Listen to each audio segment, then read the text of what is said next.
every thought you have creates its own reality. It's like the thing you choose not to do fractions off and becomes its own reality, and just goes on from there.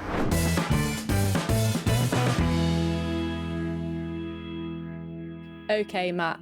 Hello. This is your episode. Hands down, this is all you.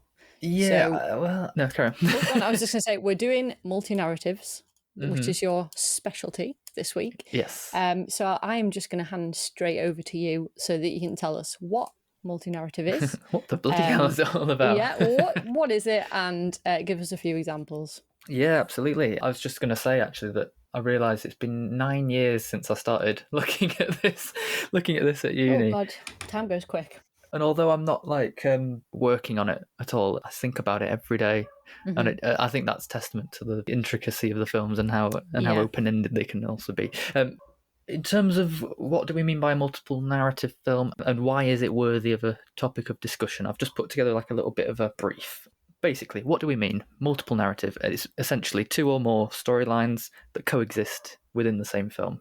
They can share the same space or the same time frame. The characters might be related, or it might be strangers and they might pass each other, or it could be completely detached. They might be episodes, completely separate stories, or it might be an anthology film. But either way, you can take the stories out and they will always operate independently. You could watch them in isolation. They wouldn't be very long, but you could take them out. Yeah. By putting stories side by side, what happens is you're forced to compare them as a viewer. It's a sort of subconscious thing that will happen, especially because you get less time to spend with each story. By consequence, our focus is turned to what the stories are collectively about. So under what thematic umbrella do they all belong to? And that's what this narrative structure does. It's like a thematic lens. I came up with something that I thought was quite appropriate. It's like when you, in science at school, you would shine light through that glass prism, and all the colours of, the rainbow colours would be on the other side. It's a bit like that. It's like shoving a story through this structure, and at the other side you see the entire spectrum of human experience on the other side, which is very profound. I'm aware of that sounds a little bit out there. So these films present a microcosm of experiences or a slice of life that push us to look at the bigger picture, like a mosaic or a puzzle, with humanity always as that common denominator. So why do it? What's the purpose? And the only thing I can really put it down to is that these films are capable of examining the human condition. That's very broad. They're all meditations on philosophical, religious questions about the meaning of life, morality, mortality, chance, fate, karma, all those things, and the idea of connectedness, and specifically what impact do our actions and choices have on the lives of others. And that's where these interconnecting storylines really come into play. Completely unrelated to this, I was watching a video of a deaf comedian in the US from about 20 years ago on YouTube, and she said something, and I thought, I've got to put that in the episode. She said, "You'll come into the world alone, you will leave alone. The people you meet in between is the challenge of how you deal with your life." And I thought that's perfect. That sums up what these films are really about. And I'm getting there, I promise. So the fragmented nature of these films and the structures inherently keep you at a distance as a viewer. You're never allowed to get too engaged in the narrative because you're always sort of flitting around. And it's done purposefully, really, because it's designed to make you always evaluate your own life and apply what the overall theme of the film is onto yourself. And it's a bit like the film might lure you in at the beginning, chew you up a bit along the way, and at the end it will always spit you back out into the real world, as if to say, so what are you going to do about it? So they always have this sort of parable feel about them, like it's a moral story and you're meant to take away from it. And then, just lastly, I'm sorry, I know I'm rambling. To what degree can these films be considered their own genre? And that was a lot of the focus of my work at uni. It's a complicated one because the stories in the film themselves have genres of their own. So it's quite outrageous to be suggesting that there's a new genre. People you don't just create a new genre, but it's like a meta genre. It's like, a subgenre, that sort of encompasses the rest of them. And I thought, well, no film can explore themes in this way without this structure.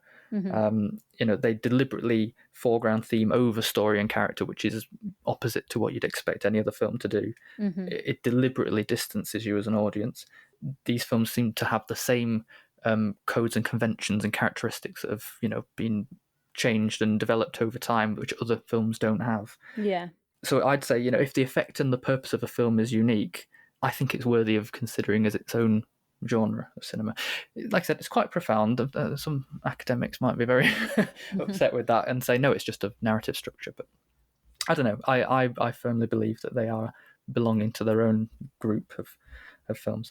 And that leads us on to what we're going to do in this episode, really. We've taken some key examples of films from different eras of cinema. Obviously, we're going to review them as normal, but we're specifically going to be looking at how they introduced and adapt different formal techniques and structural techniques and stylistic techniques, and the effect that was produced by them in terms of the themes that were explored and what they were trying to say about society and politics and whatnot at the time that they were made. I hope that makes sense. you can tell me if that made no sense whatsoever. I suppose so. I thought I'd introduce the films we're going to do now. If you wanted to skip ahead, we're going to be covering Grand Hotel from the Hollywood studio era, Nashville from the New Hollywood, and then quite a few from the 1990s independent movement, because there's so many types. So we're going to do Slacker, Run Lola Run, Magnolia, and Timecode. And then we're going to look at the 21st century with Love Actually and Contagion. We've done Cloud Atlas already. We have. So you can go back and listen to that. Full episode, completely in depth on that one. Oh, so in depth. Definitely recommend that one. Yeah, so that's episode 20 if you wanted to go back and listen to that one at the end. But otherwise, enough of me. We're going to go first into the earliest, the Hollywood studio era and Grand Hotel. We are. With you, Mary. I'll just let you go. Okay, so Grand Hotel, it came out in 1932. We're talking the very beginning of cinema, really. Sound only came out in 27, so we're only 5 years later. There's no colour. We're in the early stages of cinema here. So a lot of what they were doing was new. They were inventing these new ways of doing things and how to make films and all the different ways that we know so well now. They were being invented at this point. It's easy to forget that stories didn't already. Well, stories existed, but actually telling them through pictures was in this way in wasn't its really early done. stages. Which is why I was so impressed watching this, because it really does hold up. It's very impressive what they've managed to do here for the time, because you didn't really see this done in terms of the structure of it. So this is really eye-opening, I think, for the time, and it is very impressive. So Grand Hotel, basically, it's very simple story. It is literally just following a group of guests at the Grand Hotel at this specific time, and you're looking at different classes, different things that are going on with people, how they mix, different characters meet, things like that. So it's really a very, very straightforward plot. So the movie starts with characters being connected to different places. So it's all on the phones, you see, and all the wires. When you used to have receptionists who used to have to plug you into people to different places. Exactly. And you find out different things about these characters. You see characters pass each other. Some talk to each other and interact. Some have larger interactions, some only a few words, some don't meet at all. That's what you're looking at. And I think most films that we'll be looking at have that kind of structure as well. Some of them have relationships, others won't meet at all. That's what you kind of do find in these. I think the camera movement, especially at the beginning, in the foyer of the hotel, the camera kind of wanders. So you're picking up different characters. It's showing you who to look at, basically. Some characters meet for the first time. Others already know each other, or they've worked for each other or they're working for each other. For instance, you've got Joan Crawford in here, and she's paying a secretary to another character. She's having interactions with John Barrymore's character, and you've got all of these other people meeting. John Barrymore's character meets Lionel Barrymore's character, and so you've got all of these people interacting with each other. Greta Garbo is in this movie, and I've not seen Greta Garbo in a movie before. I know all about her. I've heard loads about her. Yeah. But she plays one of the main characters in this. I can't even say her name. Grusinskaya. Yeah, she's a ballerina. Yes, she is. Yeah. And she's a focal point. She has many admirers and many people who surround her, working for her, getting her to work. She is having quite a few issues, and she's surrounded by these, I would say, aides, really, secretaries, people who are going to get her there, get her to work. They're intent on getting her to dance because she's going to make them money. Cause and effect is a fairly big one in this one. Yes. The Baron, played by John Barrymore, he needs money, so he designs to steal this pearl necklace from Greta Garbo's character, which is how he meets her, and they fall in love in about 5 seconds flat, as they always do in the older movies. It's like 2 minutes, bam, in love. And I'd say for this one, what I noticed about this film is money is the main focal point for all the events. So the Baron needs money, so he turns to theft. You've got Fleischmann. She needs money. She's willing to put herself in a horrible position for it. Then you've got Praising's business is in financial trouble, so he's lying about deals to try and get things through, to get him back on track. Then you've got Lionel Barrymore's character, and he's dying, so he decides to live well with all of the money he has left for as long as he has left. He's just like, yeah, okay, just splash it out. He doesn't think he has long to live, so he's just gonna spend it, enjoy it. And then you've got this ballerina. She has no money issues at all, but all of those around her are intent on getting her to work so that to make money. They can make money for themselves off of her. That's a great example, actually, of that glass prism thing. So we're sort of firing the theme of money in, and we're seeing the different...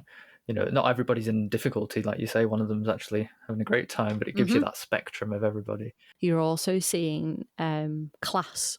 The class of the time.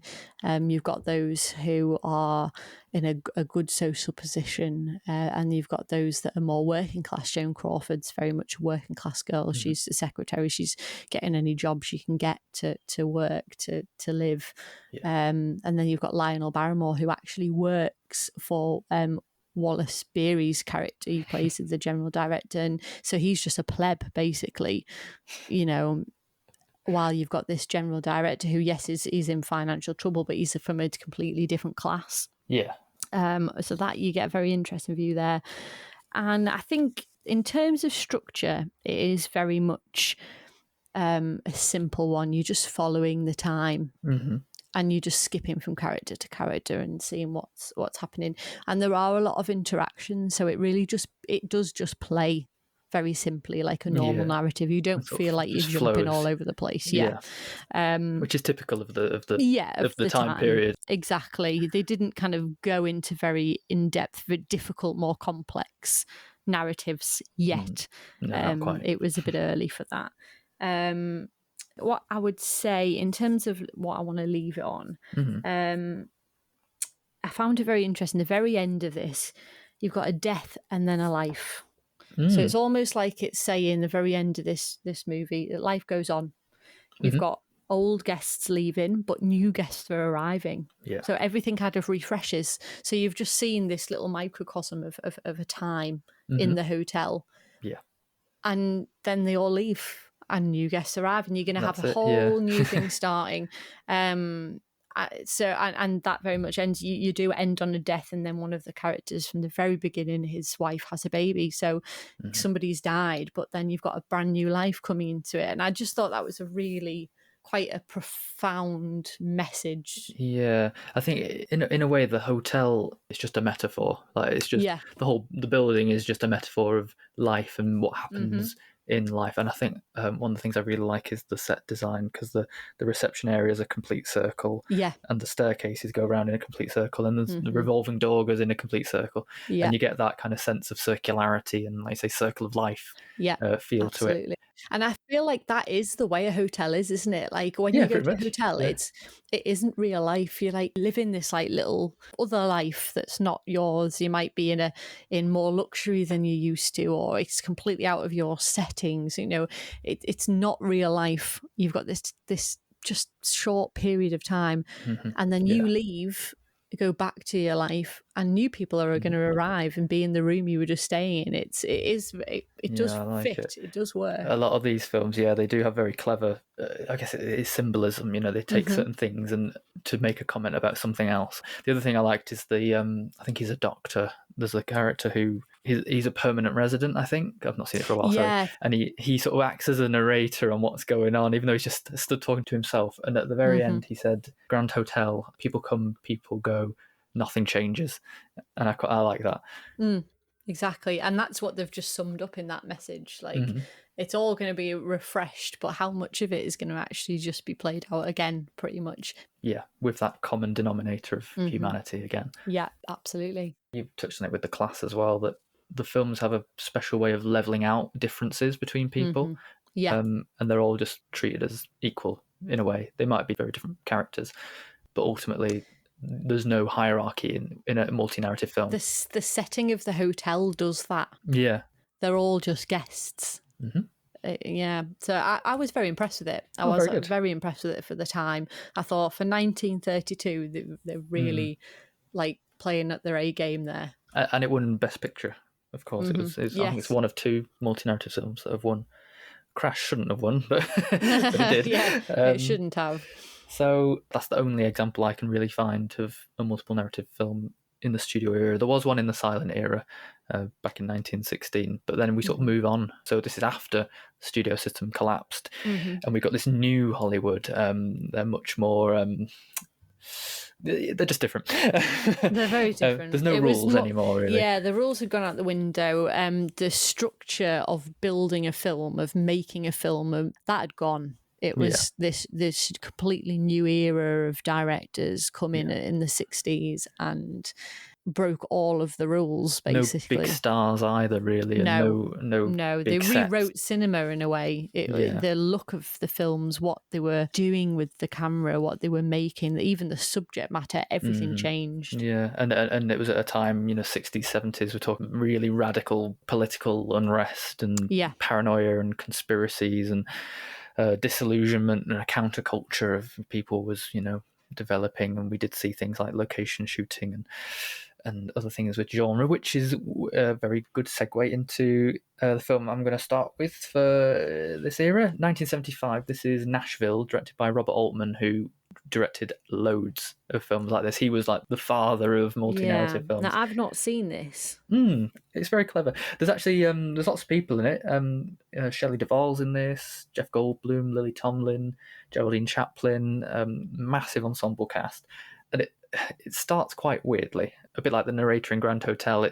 All these films have some kind of prologue and epilogue, and it opens and it's like an infomercial, and it's a mock vinyl album of all the songs that are in the film. I'll explain it. It's a sort of musical, and it's like 24 of your favorite stars in Nashville, and so it does this, and it doesn't introduce them as characters. It introduces them as the actors. So already you're made to think the artifice is here. Like, I know this isn't real. Yeah. And it's got the songs going up the side of the screen and stuff. It's unusual, but it's done for a purpose. And as I say, 24 main characters. And it's set over 5 consecutive days leading up to a big political rally in Nashville. And you see everybody on each of these days. And the film kind of just goes through a series of events or locations, really. At the beginning, there's a country music star in a recording studio. Then there's a scene at an airport. And then there's a scene after the airport where there's a traffic incident, and then the scene with the hospital, and it just sort of keeps moving, and all these 24 people just seem to be perpetually just roaming around. Yeah. And in terms of how they're all linked, there's a few ways they do it. There's a couple of characters who very specifically almost meet everybody. There's one, I think her name's Opal, and she's from the BBC, so she's come over and she's doing a documentary on Nashville. And she's like perpetually like trying to interview people and understand this interesting world of country music. And then Jeff Goldblum plays this man. He doesn't speak, but he just travels around on a motorized tricycle. And the camera kind of follows him sometimes and links you to a new person. So the camera, does do its own thing. It sometimes picks people out in a crowd. It meanders again, like with Grand Hotel. The sound mixing on this is interesting because everyone was now like radio mic'd. So you could dip in and out, even in post-production. He did MASH as well, didn't he? He did, yeah. Which was, for the time, everybody thought it was very different because people were speaking over each other, and you could, like, it was no like, right, you talk, then they talk, then you talk. It was all like, it was like real life, talking over each other, and everything was going on, and you just picked up what he decided you were going to pick up on. Yeah, there's an element of obviously them guiding us through a story, but what essentially happens is, unlike classical films, there's not really a story. It's a loose plot structure. There's no crucial events or information that are highlighted to us particularly. The dialogue's conversational, but what we get, and like you say, it's that atmosphere that it creates, and the meaning comes through that as the mosaic comes together. Another thing I should say is the editing here. So you might have people in completely different spaces, but they're joined together. So there's one morning, I assume it's a Sunday morning, and you see at least 3 different examples of people in church, and it will cut between them and juxtapose them and things like that. It just gives that sense of the real diversity of the people. But in terms of what it's trying to say, and this is where genre, I think, really comes in, because Robert Altman was really well known for just blending and fusing different genres together that you wouldn't expect to. He did it with The Long Goodbye and MASH, McCabe and Mrs. Miller are all good examples. So because they invert your expectations of the genre, they actually are all a bit allegorical. You get the feeling that they're about something else. He's trying to make a point about something. So in this one, it is a musical film, and it's also a political sort of thriller, not a thriller, but along those lines of the kind of films you'd get in the 70s, blended to the point where you don't actually know which one's which anymore. And I'm trying to explain this. So everywhere, like throughout the film, you've got posters of concerts mixed with election campaign posters, almost as if they're the same thing. You get country music fans waiting for their favourite star, but they're waving election flyers. Or you get schoolgirls baton twirling, but it's with guns, and you just get this sort of feeling that hang on a minute, something's not right. You get that feeling, and that's another thing that takes you out the story. And it happens all the way through. So people making speeches is hardly any different from singers singing songs. The country music stars are no different from politicians. The concert stage is no different from a rally podium. And these two industries, in the end, feel absolutely the same thing. And the more it goes on, the more you realise that they're just rooted in the same superficial values of self-promotion, commercialism, and they're all oblivious to what's actually happening in the real world. And obviously we're talking the time of Watergate, Vietnam, JFK's assassination. Yeah, there was a lot going on in America at that point. And just something I thought was interesting as well, you never actually see the politician whose rally it is that the whole thing builds up to. It's just like the country music stars in the film, that politicians are just this constructed image, rather than being real people. But what you do hear and see is his campaign wagon, which is another thing that joins everyone together, because it just roams the streets perpetually, just sort of blaring about everything that's wrong with America and all of his policies and stuff, but you never actually meet him. I just think that's really interesting. So yeah, you get this strong undercurrent all the way through of like uncertainty. You just get that sense that this is an America that's lost its way. It doesn't know what its national identity is, and Nashville is used as that metaphor for America as a whole. Yeah. And yeah, the music itself I think is interesting, because country music is actually inherently quite sad. I think there's a lot of singing about troubles. And even the optimistic ones kind of imply that something had to have been wrong in the first place in order to have to look forwards to something better. I think it's really, really clever choice of of what he did. And there's a theme, almost like an anthem, that keeps coming back round, and it's a song called "It Don't Worry Me." People sing it a lot, and it's like, oh, that's sad. Sad for people. And just to finish off, just to give you an example of what some of the characters are like, and how disillusioned they are with everything that's right in the world. There's a father who hasn't learnt sign language to communicate with his own deaf children. That's Shelley, nice. no. Shelley Duvall plays a young woman. She's visiting Nashville because her aunt is ill, but she does everything but go and visit her. She's too preoccupied with chasing the musicians around and, getting him to bed with them. There's a suspicious character in an army uniform. We don't know why. There's a musician who's coming from out of town with a guitar case, but he never takes it out. There's loads of wannabe country music stars, like it's their last resort, like it's a dream that's an illness to them, that they have to be validated. Even Elliot Gould and Julie Christie cameo as themselves in the film. Another thing that just takes you out of it. So just to finish, sorry, it's one of those. It's 24 characters, it's hard. Right at the very end, and I'll try not to spoil too much, but there is a politically motivated assassination attempt, this sort of climax. But it's not a politician who is shot at. And you don't get an epilogue in this. It's very open-ended. But the irony of it is that this political rally that it's all been built up to turns into a public sing-along of "It Don't Worry Me," and it ends.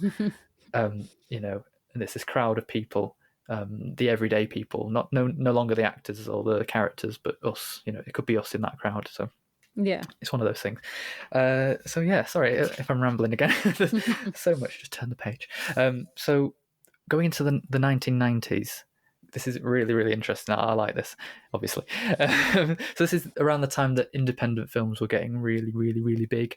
It's Generation X. We've got this youth counterculture very firmly established. Yeah, again, there was big changes to cinema. Massive, yeah. As a result of the changes that have been made in the world, and mostly it's to do with pop culture, multimedia. We're talking MTV era. MTV era, pretty much, yeah. MTV, home video, TVs, consumerism, all these things meant that we started to experience the world differently, and especially time differently, because all of a sudden now you can stop, pause, rewind, skip forward, skip back. The world is becoming digital. It was getting there. So what we're about to see in the films, and the reason we picked so many independent films, is because they could do so much now, especially with time and modularity. Things didn't have to go linearly in a straight line anymore. The films that we're about to talk about demonstrate how the filmmakers were almost trying to express the unpredictable nature of the modern world. Yeah. And I'm really sorry. It's me first. I'm going to go to Slacker, which was by Richard Linklater, who you might know from School of Rock or something. Yeah. I wasn't going to say School of Rock. I was thinking people would know more for Boyhood. But yes, Boyhood. You did Boyhood. Yeah. I thought it was 1991. I've read somewhere it's also 1990. I think it depends on where you were. But it's a very, very small indie, low budget film. It's almost shot like a documentary. It's got that feel to it. And it's 24 hours in Austin, Texas, which is where Richard Linklater's from. And it starts very abruptly. And you think, oh, no prologue on this one. Debatable. Because what happens is Richard Linklater plays the first character that you get. And he's got off a bus, he's arrived in Austin, and he gets in a taxi, and he is rambling to the taxi driver, seemingly talking no sense whatsoever about a dream he had on the bus.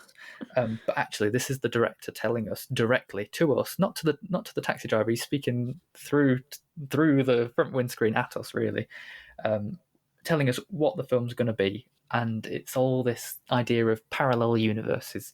And he says, every thought you have creates its own reality, and the things you choose not to do fracture off and become their own realities.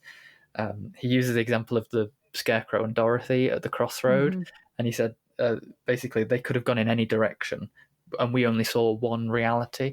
And then he also mentioned things like occasionally you can dream about other realities that you didn't do. And he says, yeah, like, for example, I had this dream, and there was a car accident, and I was in a phone booth, and you think nothing of it. Yeah. And he gets out of the taxi. He's at a crossroads. And what should happen but someone gets knocked down in a traffic accident, and then he goes to a phone booth to pick up the phone. So and that's where we leave him. But Yeah. it's dropped that sort of idea now of how it's going to happen, and we're left at this crossroads. So the hit and run car goes one way, there's a jogger coming from another way, there's a few pedestrians coming from other ways, and it's like, well, so who do we follow next? And the answer is, well, the film follows whoever the hell it wants to. Obviously, it's predetermined, but it's simulating randomness, random chance encounters, and that's how the film goes. So there's roughly 100. I think there's about 102 characters in the film that just keep going and going and going and going and going, and you never stop following it. It's like you just follow all the way around the city, in and out across this day, and yeah. So do you only see them once, or do you keep coming back to them and seeing their story develop? Just the once. Yeah. Wow. It's like you're passing them on the street yourself, or you're just overhearing them for a bit and you move on. And there's no real clear links between them usually, but you kind of get the sense that the reason everybody's meeting like this is because they are just wandering. They're just wandering. Sorry if you can hear a Hoover. So what kind of people do we have? They're all mostly unemployed, intellectuals, philosophers, political, paranoid, conspiracy theorists, pretentious artists, band members, bums, no-hopers, pop culture obsessed people, criminals, radicals, verbalists. You can call them so many things, and they do a lot of talking and not a lot else. But it is quite satirical. Like Richard Linklater knows that he's commenting on the relationship that young people have with each other and with the world that they're a product of. He says right at the end, I say he says, it's written right at the end of the credits, so it's easy to miss. He says that this story was based on fact. Any similarity with fictional events or characters is purely coincidental. So who do we get? We get one person who's obsessed with the NASA moon landings and missing people. Another person's obsessed with JFK theories. One person might have to watch it for this. That sounds like right up my street. Honestly, it's funny and very clever. You got someone who collects televisions because he claims that they have some kind of psychic power, and that he experiences life through TVs better than he could in real life because he can stop and go back and see it all again. There's a woman trying to flog Madonna's pap smear on the street. There's someone who claims that Scooby-Doo teaches kids about bribery because of Scooby Snacks, and there's a shoplifter, and someone says, "Oh, I know her, she's in my ethics class," and it keeps on going, and there's these bizarre caricatures of people with no names. In the credits, they're all just named Man on Bus, Madonna's pap smear, all these different ones, and it goes on and on and on. But they're fundamentally all just disillusioned with life and government and authority. Sounds like America now. A little bit. Well, I think it always has been. I think it's no different from Nashville, really. It's that was 20 years before, but it's the same. It's the same issues fundamental keep coming message. round. Yeah, history repeating itself, and again, that's something that will come up. Yeah, and it's all because of this onslaught of information that people have access to now. They're conditioned to believe everything that they see and hear and read and watch, but they believe in none of it. So it's just like they're just sort of lost, meandering, hanging out, because that's all they can do. So anyway, I'm going to stop. That's Slacker. I think it's quite funny. I really do enjoy that one. Sorry, I'll shut up. I'm going to shut up now. Sorry. Okay, so our next one, Run, Lola, Run, which is a German film. I was thinking about this last night, actually, and it reminds me of the MTV era. It actually it's got this feel for it, like it uses animation and things in a funny way. It's got Franca Potent in it as the main character, Lola. And the main gist of this, again, it's very simple, actually. There's not a lot going on. Basically, Lola gets a call from her boyfriend at the beginning, Manny, and he's in a phone booth, and he was doing some dodgy dealings with a pretty shady guy. He'd gone and got, I think they're diamonds or something, he's swapped over for cash, and he leaves the bag of cash on a train because he's an idiot, basically. He leaves it on a train, and a tramp basically picks it up, and he's gonna die because there's 100,000 marks, as they are in Germany, that he was supposed to deliver by 12 o'clock, and he's just dead, basically. So he rings Lola, he's panicked and needs help. So she runs basically everywhere. So her decision is to run to her dad, get help, and it kind of follows what happens from there. It's very, very clever, I suppose, in what it does if you think about it and actually analyze it. So it's all starting with a ticking clock, okay, and a pendulum. The clock bleeds into this pacey score, which pretty much carries on for the majority of the film, really. Music by Tom Tykwer, who directed it and co-directed Cloud Atlas as well. That leads to people. You see a load of people in a crowd, and the footage is all sped up. So the emphasis is all on time. Time is your focal point here, completely based on time. And the footage when it's starting on these people, it's kind of covered with like a yellow haze. You're not seeing anybody properly. They're almost in like a purgatory, isn't it? It's like a no space. And then it clears and focuses on a person, and you see that person clearly just for a second, and then it moves on back to the haze, and this is repeated, and you see, and these are all characters that are part of the story, whether in a big way or in a very small way, whether it's just people that you see in passing. You're then shown almost like a mug shot of the person and the names in the title credits at the beginning. Like I say, this emphasis on time, clocks are a huge part of this as well. Watches, all the time, and the music as well. That kind of also works with the pace as well. It's all pace, always moving, always ticking, running. Hence the title. It's complete movement all the time. Like I said, there's this MTV feel to it. There's animation used in some of the parts of it. There's Polaroid photos, which I thought was really interesting. Now, what I'm going to say here, this leads into what makes this film so clever. There's only one small part of the plot here, and it's exactly what I described to you at the beginning. However, the actual narrative structure of the film, it shows you that scenario and how that plays out. And then it goes back to the very beginning when the phone is put down, and it shows the scenario again, but how it could have played out differently. And this is where the Polaroid photos are quite interesting. So every time, well, not every time, but most times when one of the characters interacts with someone, usually Lola, it shows you like a series of Polaroid shots of what is going to happen to them in like the near future. It's like that parallel universe that then springs off from every action you have. Yeah, so you see this, she's passed as a woman with a pram. Horrible woman, by the way. Not very nice at all. And you see her losing her baby, basically, seeing a period of things and then her baby being taken away from her and stealing another child.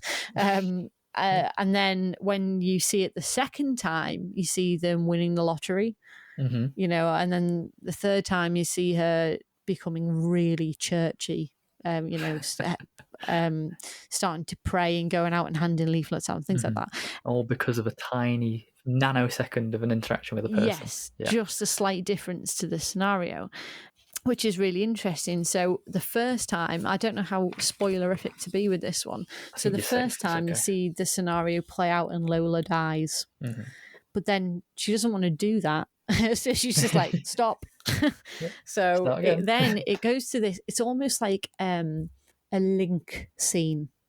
And that link scene is a scenario I've called it the red screen. So it's all red filtered, and the Manny and Lola are lying in bed, and it shows them discussing an important thing, an important image. So for Lola, it's, do you love me? And then for Manny, it's what would you do if I died? The second scenario, Manny dies. And it's, I would say chance plays a big part of this, as well as timing. Obviously, timing's the key, but it's also chance is what happens in that particular moment. A character who's driving a car and he's about to come out of you can't see, it's kind of coming from between two buildings, and Lola's running in front of the car. The first time she misses it, the second time she runs over the top, the third time she hits it.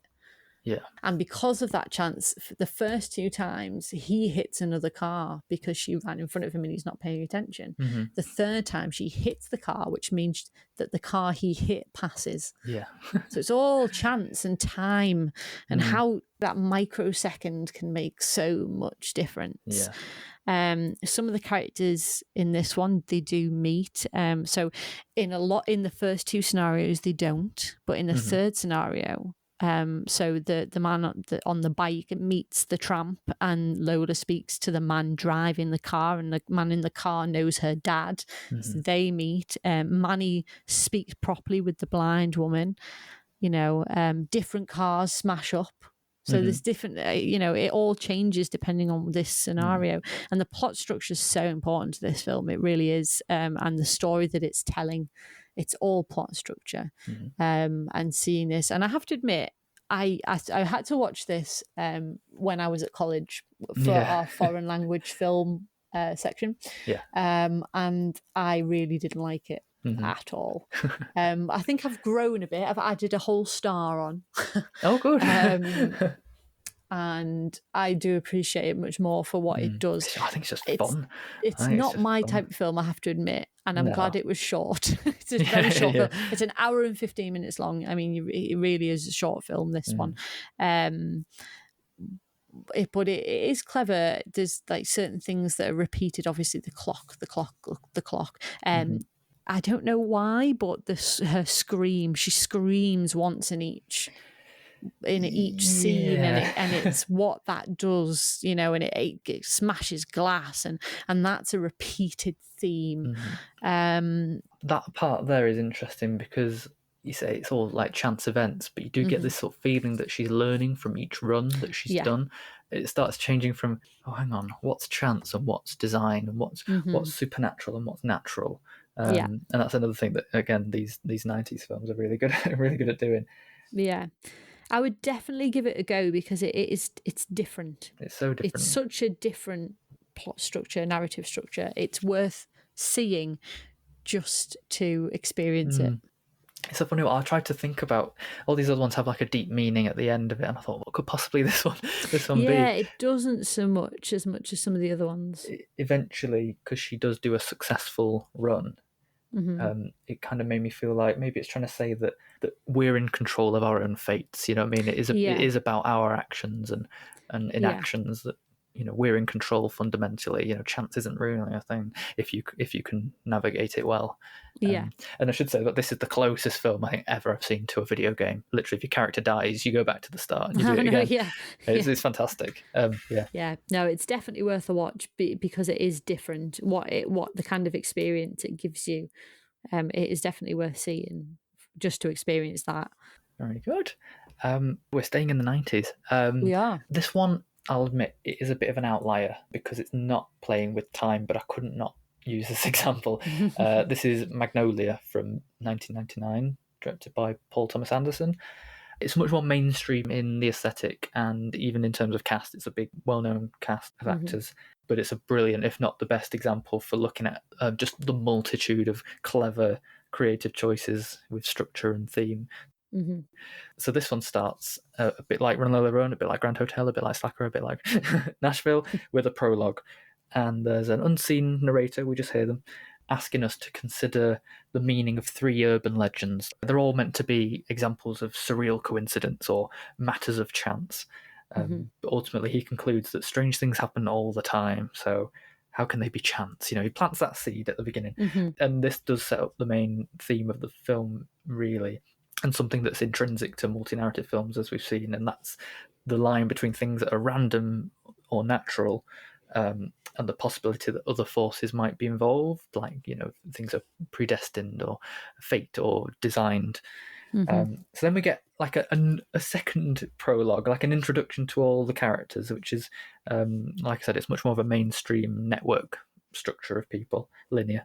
The title of the film is meant to be in reference to the overlapping petals of a magnolia flower, just so you know. So we get this montage to the song "One is the Loneliest Number," and we sort of see them mostly in their relationship to television. Again, TVs are everywhere, and I don't think there's a single scene that doesn't have a TV in. and even more in particular in relation to a fictional quiz show, this long-running quiz show called What Do Kids Know? So we see the dying producer of the show, Earl, his struggling wife, Linda, who's played by Julianne Moore, his nurse, Phil, who's played by Philip Seymour Hoffman, his estranged son, Tom Cruise.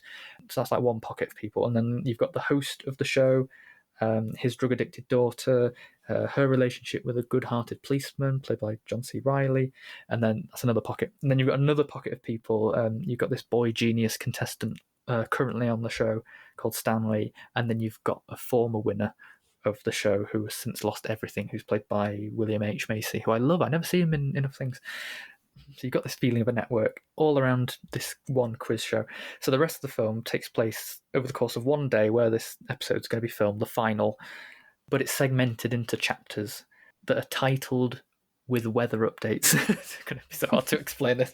And these weather updates symbolically reflect the psychological state of all the characters in that block. Right. And also the changes in tone and the pacing and intensity. So I'll give some examples. So you get a title and it says partly cloudy, 82% chance of rain. So things are on the cusp. You feel like weather might be getting bad. And this is where the development of all the characters and the context behind their connections becomes much clearer, and the common themes between them, especially in this film, it's cross-generational family issues, especially estranged parents or children as a result of infidelities and other things that have left people with regrets and lonely. Another one is light showers, 99% humidity, winds. And again, this is where the climax is like coming along, and it's all around the TV studio at this point. All the problems come to a head, and this intense, very intense climax as a result of people not facing the past or learning from their mistakes, and so they've allowed history to repeat itself. And then you get a complete stop, and it's rain clearing, breezy overhead, and it's a moment in the story where all the characters are forced to make a decision. It's like the moment of truth. And yeah, it's a bit bizarre, but there is a montage at one point where they're all singing along to a song. It's actually not cheesy. It's done really well. Another song by Amy Mann, who did most of the soundtrack, and it's called Wise Up, and it's this moment before they have to make the decision they're going to make. So up until that point, it's like the universe, by way of the weather, a natural phenomena, has actually been forcing the characters to get into the physical and emotional position they need to be in to make this decision, and then the rest is up to them to do. Or maybe it's just by chance. I don't know. And then it's not really relevant to this episode, but what happens next is literally breathtaking. I think it's one of the most overwhelming moments in cinema. I absolutely love it. There's a reason they call this film epic, because what happens next is just biblical in proportion. It's an experience for sure. So that's just me dipping that in. And then you get the epilogue. The narrator comes back at the end with a title that says, "So now then." And he basically comes back to remind us that, yeah, there are stories of coincidence and chance and intersections and strange things, but strange things happen all the time. And all the characters have to go through a process of forgiveness to resolve their issues. But ultimately, the rest is up to us. The film ends with one of the characters breaking the fourth wall, just looking at us at the camera and smiling for the first time in the film. It's as if to say, we can do it. So what are you going to do with your problems? It's quite nice. Yeah. I had a bit of an epiphany. I'm pretty sure this is in my top 10 films of all time. I love it. It's so good. And the bit that I'm not spoiling is just like, it is so good and so unexpected. Well, that's a recommendation if I ever heard one. It is really, yeah. I'll recommend it now. That's my recommendation for this week. There you go. And then the last one, sorry, it's me again. I promise Mary has the whole of the 21st century. Timecode, again, micro-budget film. It's directed by Mike Figgis, who you might have heard the name of before. It does ring a bell. Leaving Las Vegas. I don't know, I might have made that up. And this film... Right, how do I explain this? Right at the start of the film, before anything happens, the screen splits into 4 quadrants. And in turn, each one switches on like a TV, showing like distorted images of digits and dials and radio waves and test colour patterns and sound bars. It's like we're inside a computer. And a voice eventually starts counting down from 10, and screen 1 activates. And it's a therapy session there's a woman debating whether or not she should ask for a divorce from her husband. And then after a minute or so, screen 2 fades in. There's a jealous businesswoman letting down the tyres of her girlfriend's car who's late for an audition for a film. Then screen 3 appears and you're in the reception area of said production company. And quite a naff one, but it's all a bit meta already because it's like a film within a film kind of thing. And then screen 4 and you're inside the production office, which is the epicenter of everything that happens. So now we have 4 cameras rolling simultaneously in real time with no edits for the next 90 minutes. This is all happening live, not live to us, but live in relation to each other. Yeah.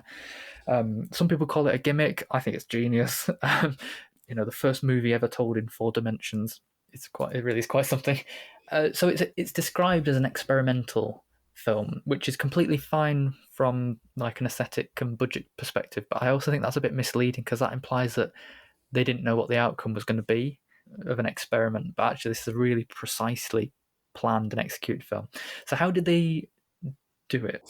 First of all, in terms of a script, there really wasn't one. It was mostly improvised, but with a predetermined structure. So rather than a script, Mike Figgis actually scored the film on sheet music as if there was 4 instruments, each one being the camera, and each character had a colour.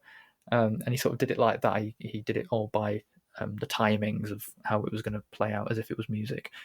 So he'd have moments where he'd score where the montages would be and everyone would be together, or where there'd be a song playing which would connect everybody.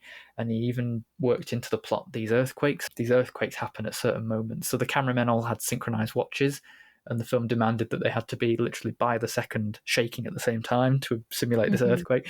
It's one of those things again where it's like where the universe is trying to push characters to do certain things or stay together.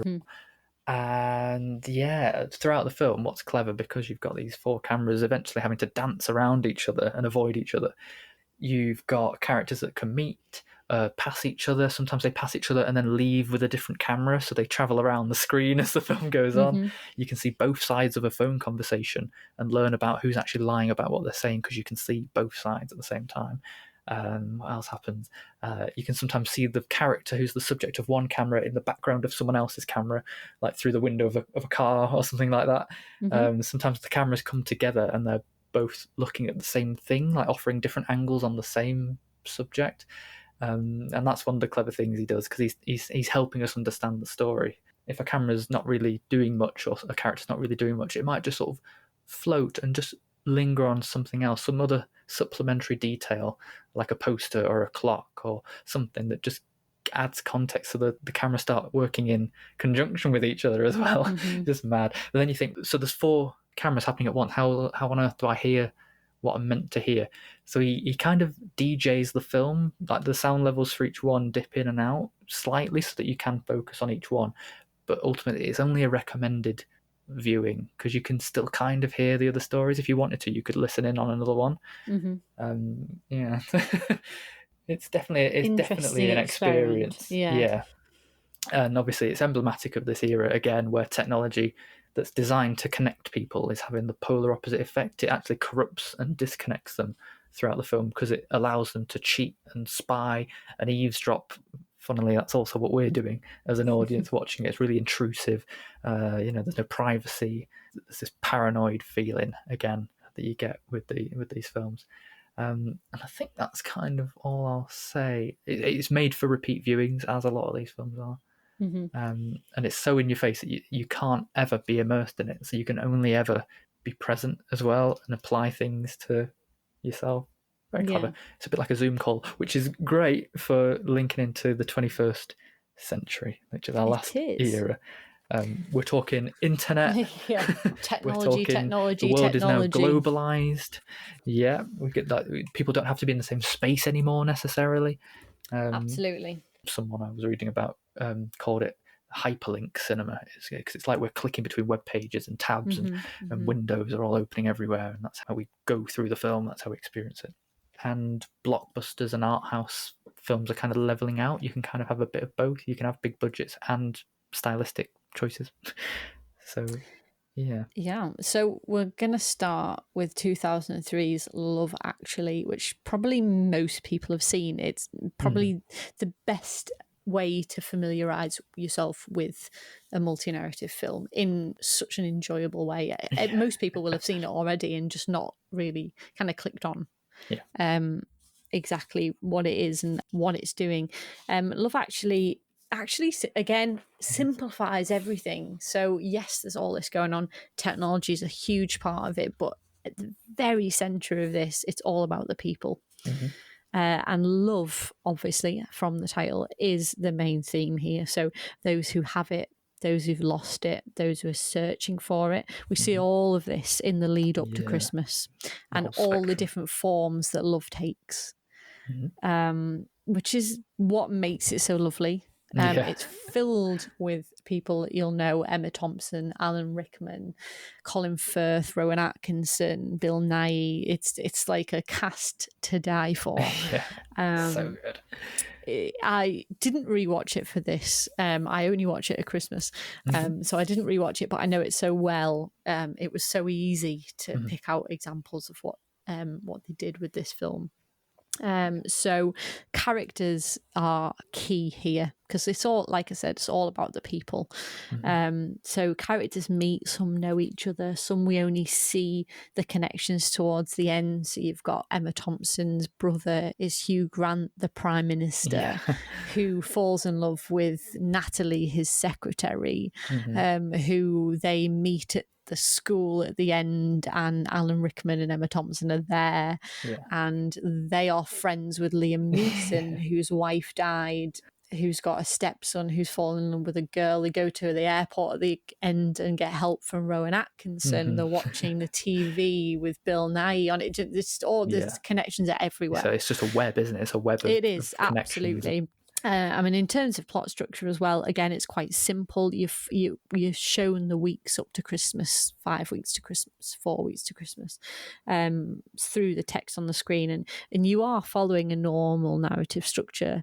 In that time frame, we're just going closer and closer to Christmas, and we skip from story to story. So we're seeing different characters and what they're going through, and it is very simple in that respect. I think, again, there's certain objects even that link characters together. So for instance, the necklace. So Alan Rickman's contemplating an affair with his secretary at work, and he goes to the shopping centre and he buys the necklace from Rowan Atkinson, who's selling the necklace, and then his wife Emma Thompson finds the necklace, and then later on you see the necklace with the secretary. So there are like links through objects and things like that. The soundtrack, again, is something that connects. So Bill Nighy's character is bringing out a Christmas single, a remake of Love Is All Around by Wet Wet Wet. And it's awful. I like it. Christmas is all around, but you see the development of that. Is he going to make Christmas number one? You know, all this kind of thing, and you see how that is connected to people because it's in the background of everything that's going on. He's doing interviews with people which are on the telly, and the people are watching the telly. Towards the end, spoiler, he gets number one, and he said he would play naked if he got to number live one, TV. on live TV. So the telly is on, people are watching. It's something that characters can see and witness. So if, for instance, in the airport, it's what helps one of the other characters, Sam, get to where he wants to be, because everybody's watching Bill Nighy's single on the telly. But I think a big one, the big one for this one, and it'll play into the next film as well, because of where we are in time, and it's even more so now, is technology. So TV, obviously, like I've said, is a big part of it. Bill Nighy's seen on the TV throughout the film. Hugh Grant's Prime Minister, his big speech is seen on the TV, and then phones connect the characters. So Emma Thompson speaks to Liam Neeson on the phone. You've got Alan Rickman speaking to his secretary on the phone, connections. You've even got one character, Laura Linney, who, oh my God, she just does not get her just desserts in this. It's not fair. That's my one issue with the film. And her entire life is interacting on the phone with her brother who's got a mental illness and needs looking after, and that's her entire story, is this phone and that bloody ringtone. So technology is this huge part of it. The great thing about the technology is it's a story element, but it's also the link, especially with Bill Nye, because he'll be on the radio and the sound transfers into a radio, and whoever's listening to it, that's the story that you then go with. So it's like, it's not just that they see it, it's that it propels forwards as well. Absolutely, and it connects these characters together. But again, it all comes down to the people. It's all about that theme of love, and you just play that out into the end. But it's lovely because you see, as it plays out, you see each of those stories getting their ending. All coming together and finalising at the end. It's a lovely film. It's really clever as well, and you see towards the end as well other characters that know each other. That you didn't know it wasn't knew important each other to know until about, but until the very, you're like, oh, they know each other. It's very clever. The very last thing you see, and obviously the first thing as well, again, prologue, epilogue, and a narrator with Hugh Grant. Not starting on any of the characters, but starting looking at Heathrow Airport, the ordinary people, and that's how you leave the film as well. It's very profound. It was after 9/11, wasn't it? Things like that, and people getting back together, seeing their loved ones, and it is profound. It's lovely that message it leaves you with. We had to put this example in the episode really because rom-coms, if anything, of the genre that have really run with this, especially this century. This is the best one. Absolutely, without a doubt, the best one. 100% agree. And the very last one we're going to talk about is Contagion. Now, this film came out. It was about 10 years ago, wasn't it? It's 2011, I think. 2011, yeah. Yeah. But last year was like the number one film that was being watched, obviously, with the pandemic and everything. I do not know what is wrong with people. I was watching this, I was thinking, an episode on it at the time. I was like, what the hell? Even watching it, I watched it a few nights ago, and even now, as we're kind of getting towards the end of the pandemic, it was like watching a horror film. It was horrendous. And a documentary. Yeah, it was horrendous. It was. I found it really scary. It's a frightening film. I was really unsettled. I've started overly using hand sanitizer again after watching that film. But isn't that a great indication that the film has worked? Oh, in terms of its thematic and its parable nature. And the mirror image from what we've just been through is what makes it so scary. But why people were watching it last year while we were going through it, I have absolutely no idea. Oh, I have no idea. So straight away with this film, you are hyper aware of objects and surfaces. People then touching those objects, those surfaces, public places, all the people coming into contact with these infected people. It's just that one person, and you're just like, oh my God, the people, all of the people, it's cause and effect seen immediately, basically. Yeah. Cause and effect, cause and effect, cause and effect. These people touching this, then touching them, then going here. Being surrounded by these people, those people are then going to this. It's nightmarish. Yeah, a virus is the perfect. It's not perfect. Sorry, it's the perfect vehicle for showing cause and effect. Yeah, in a multi-narrative film, it is viral. The whole thing is viral. And this is on a global scale. This film, so places are introduced where characters are situated. So how many people live in those places as well. It gives a perspective, the scale of the thing. It's like the internet as well, isn't it? It's that extra information. Love Actually is the same with the time updates of how far away you are from Christmas. Yeah, and again, this is the same. This is how many days into the virus are you? Day 5, day 100. It's taking you through that, and that's the plot structure. So you're following, again, a simple narrative. You're just following that time across and seeing what's happening through those stages of time.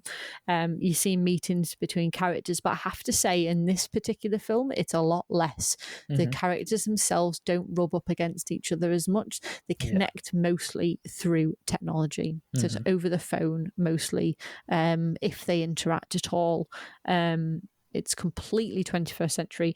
It is technology, phones, TV, computers, mass information quickly spreads as faster than a virus. Yeah, the tagline for this is "Nothing spreads like fear."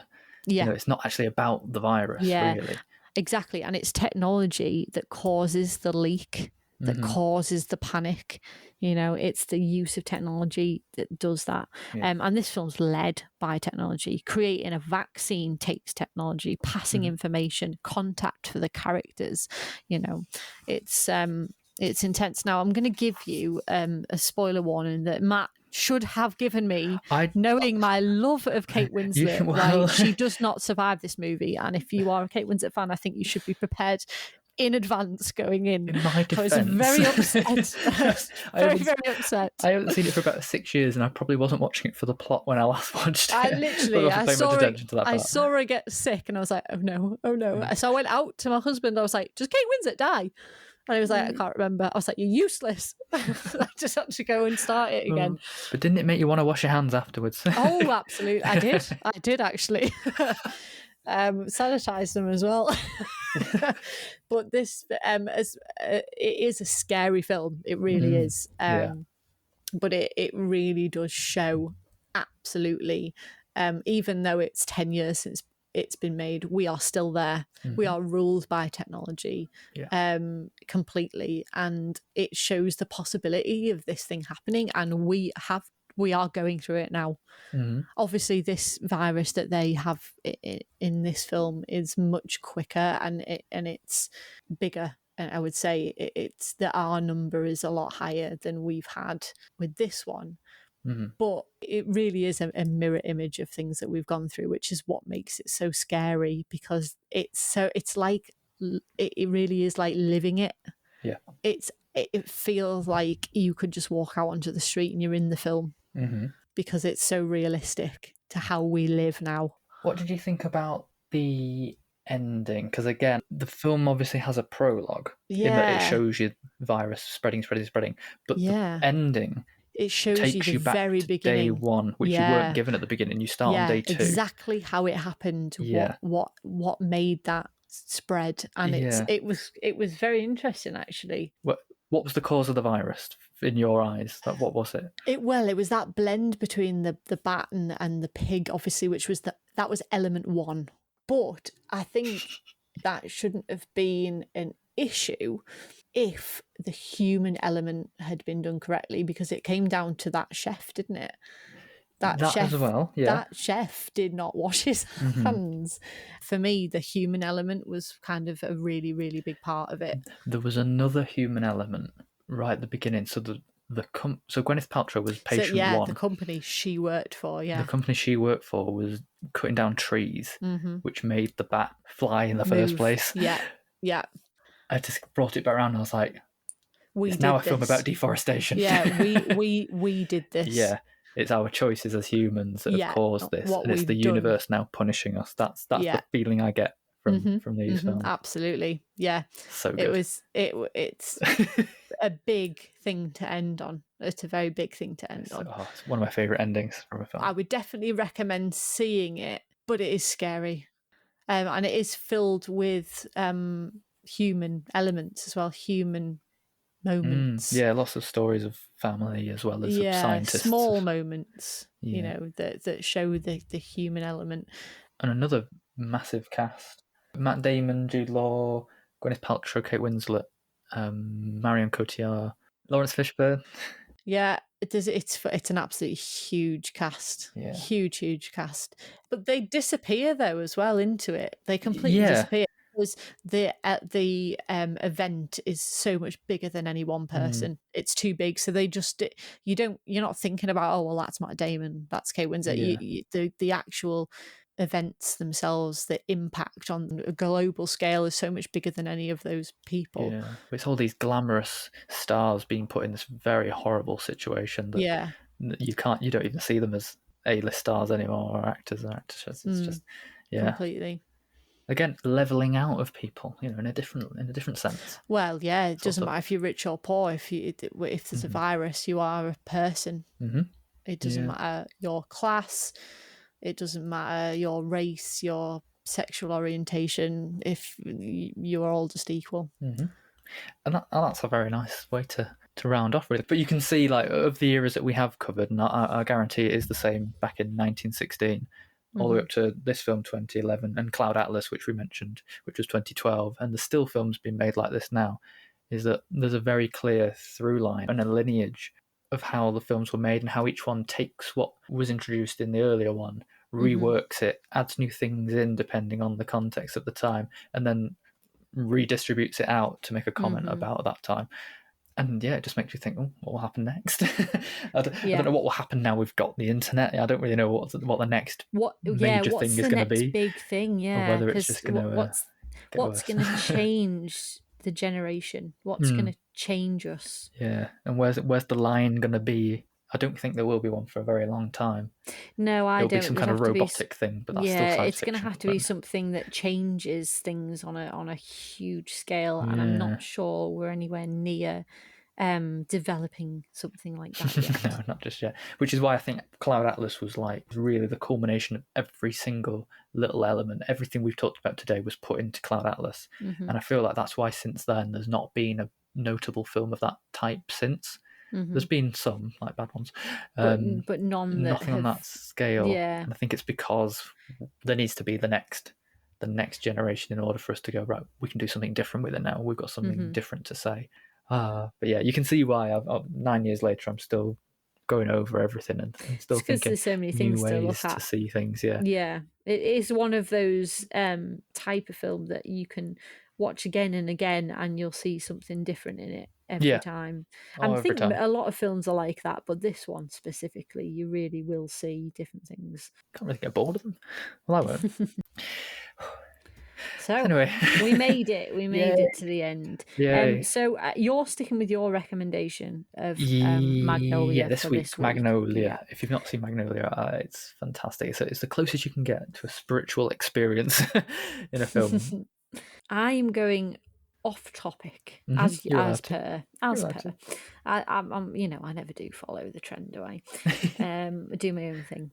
So my film for this week, my recommendation is To Kill a Mockingbird. Going all the way back to the 60s, Gregory Peck at his very best. I've just reread the book, which I would also recommend reading because it is so important. That book, it really is. I think I've everybody never read or watched it. I think everybody should read it, and it is an absolutely fantastic example of a perfect adaptation from book to film. Okay. It is fantastically done.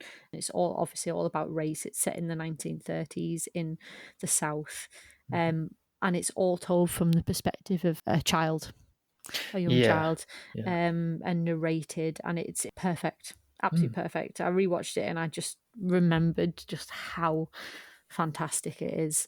Thank you for listening. Cloud Atlas, if you're interested, very, very in depth. Yeah, we really did our homework for that one. But otherwise, what have we got up next? What have we got up next? Oh yeah, we started looking at the X-Men series at the end of last year, middle of last year, and we did the original trilogy. But obviously, there are 4 prequels that are the same but different. And yeah, we're going to round off that series with looking at the X-Men prequels. So First Class, Days of Future Past, Apocalypse, and Dark Phoenix, and our take on what went right and what went wrong along the way. Mary, you've not seen Dark Phoenix, have you? No, I haven't. So I've got to pep myself up for that one. Yeah, interesting topic, and you'll find out then. So yeah, don't bother emailing us. You can find us on social media. CineChat podcast. It's nice and easy. But until then, it's goodbye from me. And it's goodbye for me. Woo-hoo.